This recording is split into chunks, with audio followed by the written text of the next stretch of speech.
Talk about the odd couple. The Selective Service System and the Peace Corps are joining forces. Under a formal memorandum of understanding, the two agencies have formed a partnership to promote volunteering, both here in the U.S. and overseas. Joining me in studio with the whys and wherefores, Peace Corps Director Carol Spahn and Selective Service Acting Director Joel Spangenberg. Good to have you both in. Thanks so much. Great to be here. Good morning. And at first glance, you wouldn't think that there's much in common between, Joel, your organization tries to get people to volunteer to potentially serve in wartime duty if the need arises. Carol, your organization is the Peace Corps, where you build things and help in the service of peace. So what's going on here? Well, this is actually a great partnership between our organizations, and it's our first ever partnership. And we're beyond thrilled that we were able to get this done. So actually, about a month ago, we got together to sign an agreement for our agencies to work together. So we have an MOU, and we're thrilled about it because it's going to allow us to partner to elevate people's awareness of service. And that's the primary part. So more young people in particular learn about service opportunities, both at the Peace Corps and also at Selective Service. And as a second part of this MOU, it will actually allow us during a time of national emergency to be able to partner together. We have a national service program ourselves called the Alternative Service Program, and this will allow us, if we have conscientious objectors, to serve in the national interest through the Peace Corps, which we think is a wonderful opportunity to serve the country.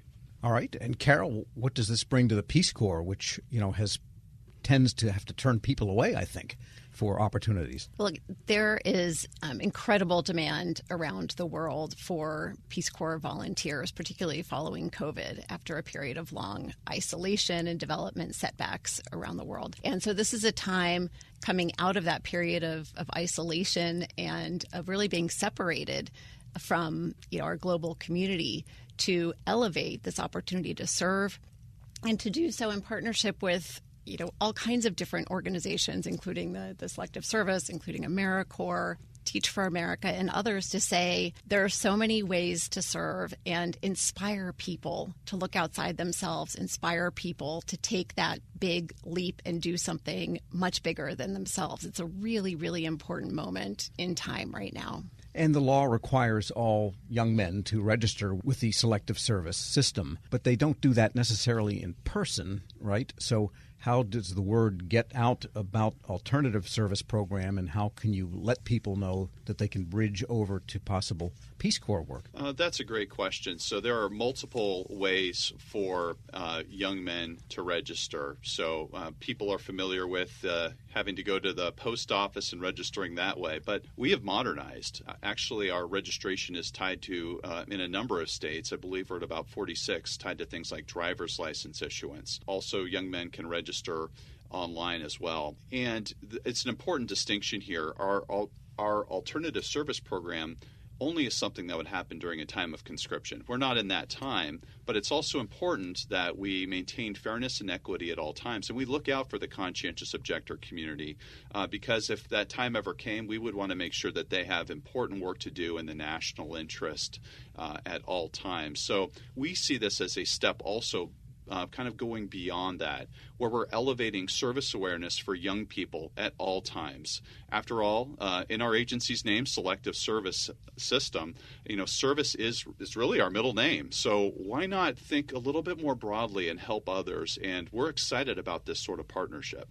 And Ms. Spahn, I was talking to another organization that's kind of similar in some ways to Peace Corps, which is AmeriCorps, volunteering here in the United States, and one of their issues is more women than men tend to volunteer. Now you're partnering with Selective Service System, which, because of congressional vicissitude, only young men have to register. What's the gender balance in general for Peace Corps, and could this possibly correct that if there is an imbalance? Absolutely. And we do face similar challenges as AmeriCorps. They're definitely a sister agency to Peace Corps. We have about 70% of our volunteers are female. So we are looking to reach more men, more young men, and we want to make sure that we represent the diversity of America. And it is very challenging to get out into all of the communities, all of the schools into rural areas to make sure that people are aware of this opportunity. And I will say that Peace Corps is the most transformational opportunity I have ever seen a person of any age engage in, because it so foundationally challenges some of your base perceptions and puts you so far outside your comfort zone that you cannot help but grow and learn and be transformed. So we want that opportunity to be out there for all Americans.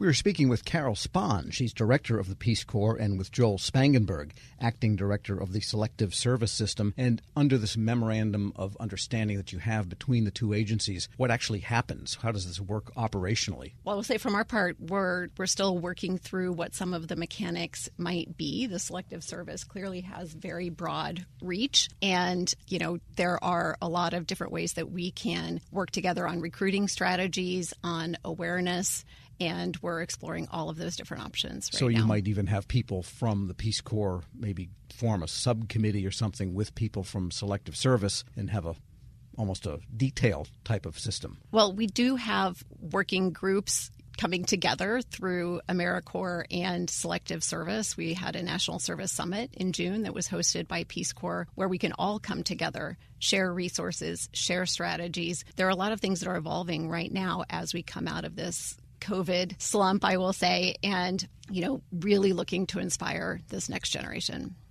We're incredibly inspired by many things right now in service. Carol just highlighted one thing in particular that was really a great moment, I think, for service in this country, which was that Service for America Summit. If we go back a little bit, a little over 4 years ago, the National Commission on Military, National, and Public Service issued its report. And this is a bipartisan commission. And we had them on many times when that was operating. Yeah, they did wonderful work. And I think the timing was tough for them, but their ideas are enduring. And I really am grateful that Carol and the Peace Corps hosted us for this event, and everybody, all the agencies. So we had the Department of Defense there, AmeriCorps, OPM, even we had a representative from the National Security Council. But one thing we're all taking away from that report, and also through our effort, is that we can work together more to elevate service awareness. And we can really do this for the first time in American history in an integrated way across military, national, and public service. So we're really seeing this come together under this Service for America effort. We're thrilled about this. Yeah, and if I can add on to that, 2026 is America's Sequicentennial, so it is our 250th birthday, and already there are efforts underway under that celebration under a pillar called America Gives to really celebrate service, philanthropy, all as a part of American culture, history, our can-do spirit. And so a lot of this is building up as well to that 2026 celebration.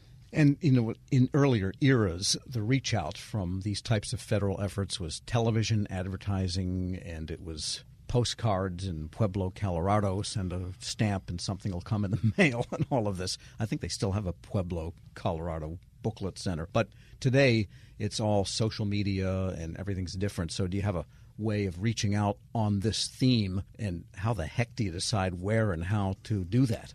That's a great point. So what we really have at Selective Service is a wonderful channel to young people. As you mentioned already, we engage with America's young men, and we have a well-developed social media and outreach campaign because we do need to help remind men to register. That's been a challenge for us in some recent years, but we are using social media in new ways, and we have found that it's a very effective way to reach them. So sharing more about Peace Corps, about AmeriCorps, I'll give you another example.